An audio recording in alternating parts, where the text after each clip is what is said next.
Neubau versus Schutz vom Ortsbild in Davos. Eine Interessengemeinschaft wehrt sich mit einer Petition und einer Motion gegen diesen Bau. Ein grosses Chalet mit Tiefgarage und ein Nebengebäude, ein sogenanntes Tiny House im Sertigtal. Bauherr ist ein einheimischer Architekt. Sertig ist ein Seitental von Davos, über 10 Kilometer weg vom Zentrum und bekannt für seine Landschaft, sein historische Walserdörfli und die Kirche.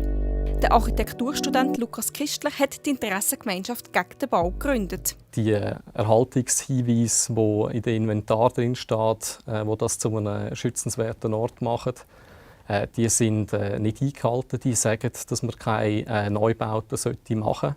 Und wenn es Veränderungen geben, dass die dann von den kantonalen Stellen abgesichert werden. Rund 1300 Leute haben die Petition unterschrieben. Es gibt Ortsbildschutz auch und gewisse Kriterien, wo man dann halt auch schaut, was ist eben Strickbauweise, wie gross sind die Fenster. Und wenn du dann einfach riesige Fensterfronten machst, dann muss ich sagen, dann lehnst du dich nicht an das an, was war. Man hat es verpasst, nachher auch bei der Mitwirkung im kommunalen räumlichen Leitbild dort zu intervenieren, weil man auch viel zu fest darauf vertraut hat, dass der Ortsbildschutz das die Dörfli eigentlich bewahren tut. Der Heimatschutz Graubünden hat schon mit einer Aufsichtsbeschwerde erfolglos beim Kanton interveniert.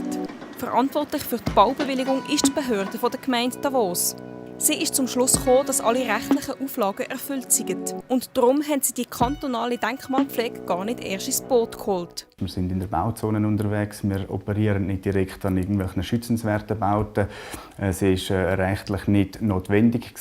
Was notwendig war, ist die Bauberatung. Und die Bauberatung nehmen wir sehr ernst. Wir engagieren einen sehr ausgewiesene Fachperson als Bauberater. Ein Baustopp, so wie es die Interessengemeinschaft und der Heimatschutz fordern, ist nicht mehr möglich. Die Petition und die Motion haben aber insofern eine Wirkung, dass die Gemeinde Davos jetzt über die Bücher geht. Weil es gibt ja noch mehr Bauland im Sertigtal. Haben wir gesagt, dass man möchte in Bezug auf weitere, über die Bebauung von weiteren Parzellen im Vorfeld Klarheit schaffen, Gestaltungsleitfaden erstellen. Die Baubewilligung für die 2 Häuser im Nachhinein zurückzuziehen, wäre laut Lukas Kistler möglich gewesen. Er will jetzt aber vorschauen. Gebracht hat sicher ist, dass es eine öffentliche Diskussion angestoßen hat über solche Bauprojekte.